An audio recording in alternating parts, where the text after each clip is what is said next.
Bienvenidos, hoy presentaremos el caso de Damián Suárez, más conocido como el Susurrador de Ángeles. Damián Suárez nació el 16 de octubre de 1995 en un pueblo de Esmeraldas.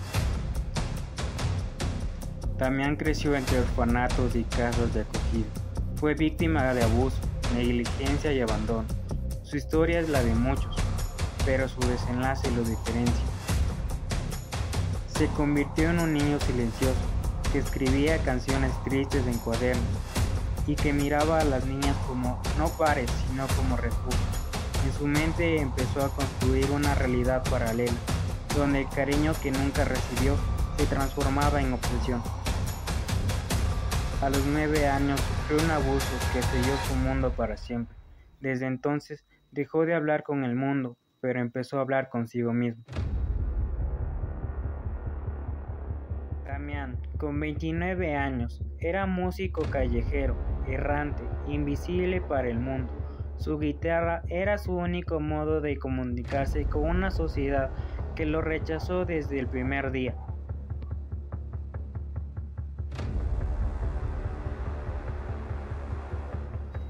Fue arrestado tras la desaparición y asesinato de una menor de 13 años. No era la primera vez. 2 casos anteriores, con los mismos patrones, señalaban a un mismo autor. Los medios lo llamaron el Susurrador de Ángeles. Para él no eran crímenes, sino conexiones, vínculos que, según sus propias palabras, solo quienes sufrían mucho podían entender. Para entender a Damián, debemos retroceder a sus raíces. Creció entre orfanatos y casas de acogida, un sistema que, en lugar de protegerlo, lo expuso a un ciclo de abuso, negligencia y abandono, viviendo una vida marginal y aislamiento social progresivo como músico callejero.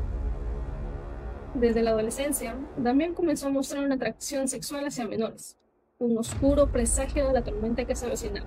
Sin embargo, en su mente distorsionada no se veía a sí mismo como un agresor, sino como una víctima incomprendida. En su aislamiento, desarrolló un mundo interno complejo, poblando de fantasías donde encontraba el amor y la aceptación que le negaba la realidad. El perfil clínico de Damián es complejo y multifacético. Encontramos en él rasgos compatibles con un trastorno esquizotípico de la personalidad. Esto se manifiesta en su pensamiento mágico, su afecto plano o restringido y su comportamiento excéntrico. Vivía en un mundo propio, donde la línea entre la realidad y la fantasía se difuminaba. Además, su historia revela un consumo problemático de pornografía infantil, un claro indicador de una parafilia de tipo pedófilo.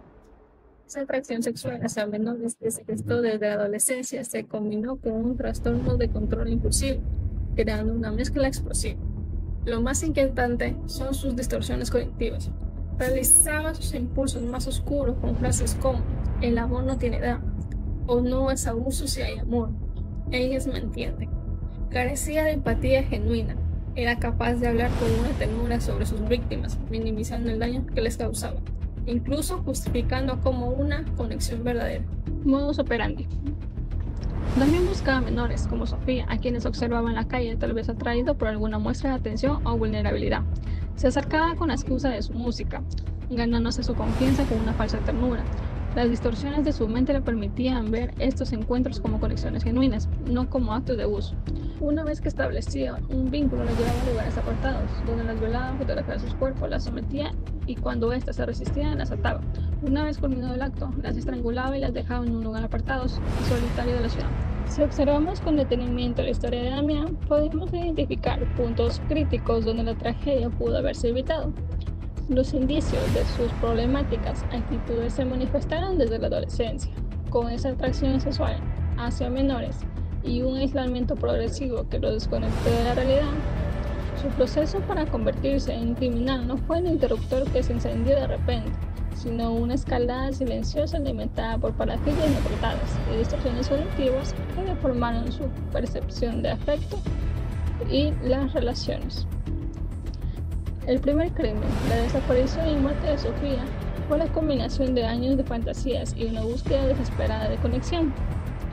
Antes de cometer el acto, es probable que Damián experimentara una mezcla confusa de ansiedad y excitación, alimentada por la compulsión y la racionalización de sus impulsos. Durante el crimen, una desconexión de la realidad casi como si estuviera actuando en un sueño. Después, una posible negación inicial seguida de la confrontación con la cruda realidad de sus actos, oscilando entre la justificación y un atisbo de arrepentimiento. El DSM-5 enlista 9 síntomas, de los cuales 5 tienen que estar para su diagnóstico. Ideas de referencia, las cuales se presentan como la creencia de que situaciones casuales o sin importancia están relacionadas con uno mismo. Creencias extrañas y pensamientos mágicos, como creer que poseen poderes de clarividencia y telepatía. Presencia de experiencias, perspectivas inhabituales. Otra particularidad de este trastorno la podemos encontrar en la forma de estructura del pensamiento y el discurso. Pues el esquizotípico puede tener un lenguaje vago, metafórico, sobreelaborado o estereotipado, suspicacia o ideas paranoicas, aunque en menor medida que el trastorno de la personalidad paranoide. Las muestras de afecto son inapropiadas o limitadas, existiendo incongruencias entre la expresión afectiva y verbal, apariencia y comportamientos excéntricos, siendo comúnmente considerado por los demás como extraño o peculiar. Uno de los rasgos parecidos al trastorno es la dificultad para crear vínculos con la familia, siendo la familia cercana los únicos confidentes. También existe la presencia de ansiedad excesiva en situaciones sociales, la cual tiende a asociarse a medios paranoides y no a juicios negativos sobre sí mismo. Es muy importante tener en cuenta que estos síntomas no deben ser causados por esquizofrenia, trastorno bipolar, trastorno depresivo o un trastorno de espectro autista. Los síntomas los podemos identificar desde la infancia y la adolescencia. El uso frecuente de pornografía en la que aparezcan niños preadolescentes es un indicador útil para el diagnóstico del trastorno de pedofilia.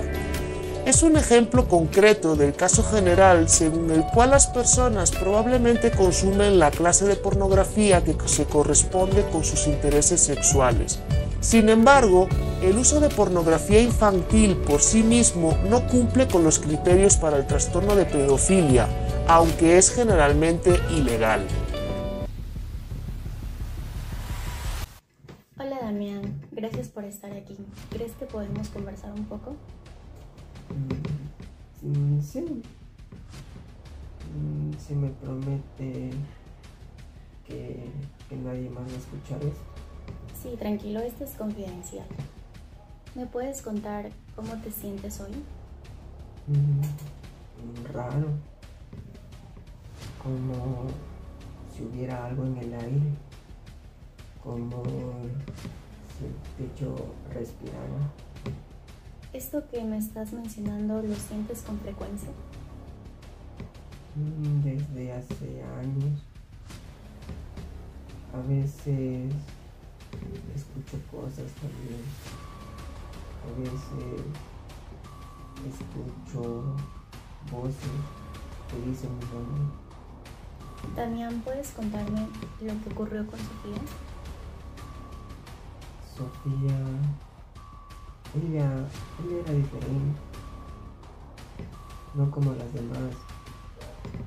Sofía tenía una luz, me miraba como si supiera todo de mí. ¿Tú qué pensabas cuando veías a Sofía? Pensaba que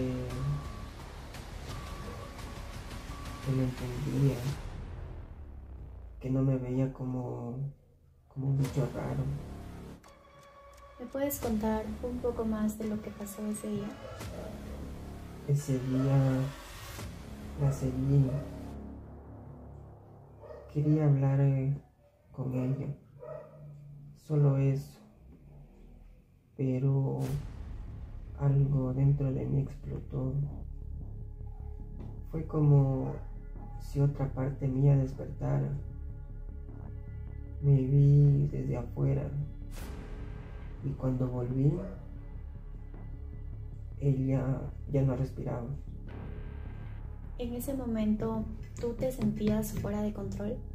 Totalmente. Como si estuviera sin freno. Como si alguien me empujara desde adentro. ¿Y esto que me comentas te ha pasado antes? Sí, desde que era niño, los pensamientos venían.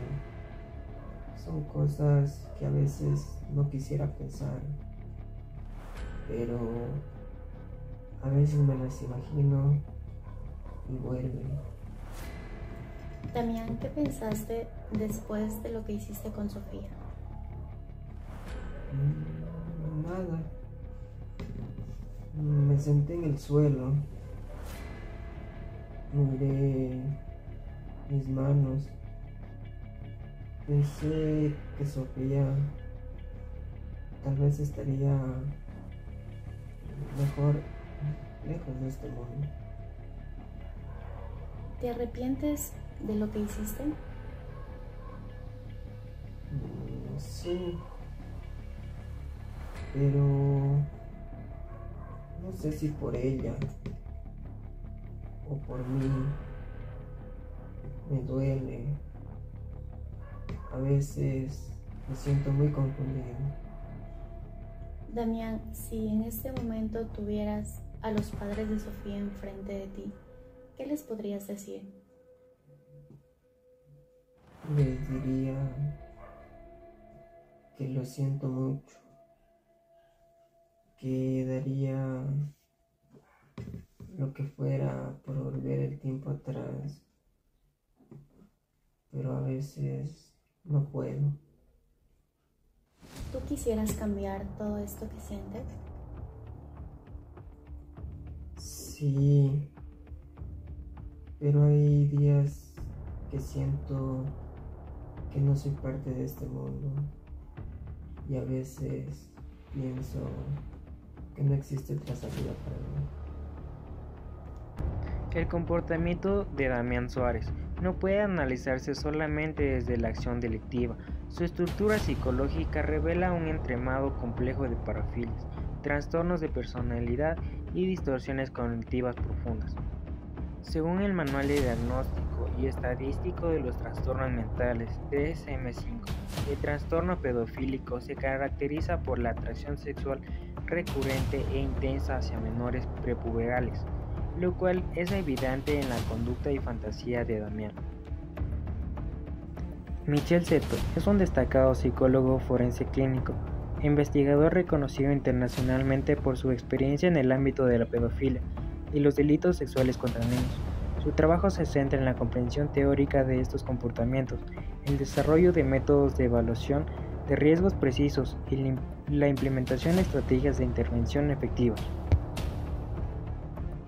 Para el investigador Michel Seto, muchos agresores sexuales desarrollan mecanismos de racionalización que les permiten justificar el daño, construyendo discursos internos como "ellas querían estar conmigo" o "no hubo violencia, solo conexión", frases que coinciden exactamente con las que verbalizó Damián durante su evaluación forense.